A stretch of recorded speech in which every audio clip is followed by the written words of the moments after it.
دل میں برائی رکھنے سے بہتر ہے کہ ناراضگی ظاہر کر دی جائے۔ کچھ لوگ ہمیں اپنے رویے اور الفاظ سے اتنی تکلیف دیتے ہیں کہ زندگی میں پھر وہ کبھی جب ہم سے پیار سے بات کرتے ہیں تو ان سے عجیب سی نفرت محسوس ہوتی ہے۔ پریشانی میں مذاق اور خوشی میں طعنہ مت دو، کیونکہ اس سے رشتوں میں موجود محبت ختم ہو جاتی ہے۔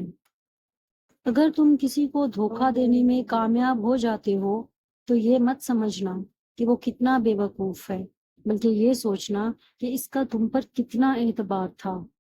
اپنی جوانی کے دھوکے میں ہرگز نہ آنا، یہ ان قریب تم سے چھین لی جائے گی۔ حیا اور کم بولنا ایمان کی شاخیں ہیں، اور دنیا کی محبت ہر برائی کی جڑ ہے۔ کسی کا یقین مت توڑو، ہو سکتا ہے کہ تم پر یقین کر کے اس نے جینا سیکھا ہو۔ جب تم آزمائش سے گزر کر اللہ کی رضا میں راضی ہونا سیکھ لیتے ہو، تب اللہ بھی تمہاری چاہت مکمل کرنے کے لیے راضی ہو جاتا ہے۔ دنیا میں سب سے زیادہ وہ لوگ سکون میں رہتے ہیں جو مشکل وقت میں کہتے ہیں کہ میرے لیے بس اللہ ہی کافی ہے۔ دوسروں کے بارے میں اچھا گمان رکھنا بہترین عبادت ہے۔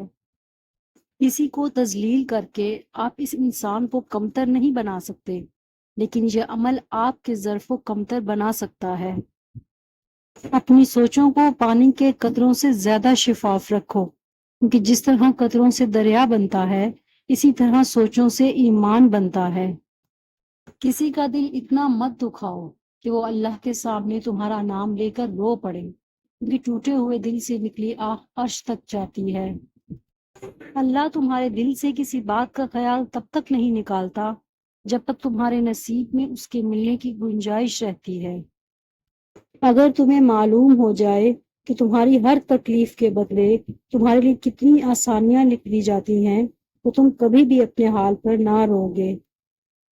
3 کام اللہ کو بہت پسند ہیں: ٹوٹے ہوئے دل کو جوڑنا، دل نہ چاہتے ہوئے بھی معاف کرنا، اور کسی کے گناہ پر پردہ کرنا۔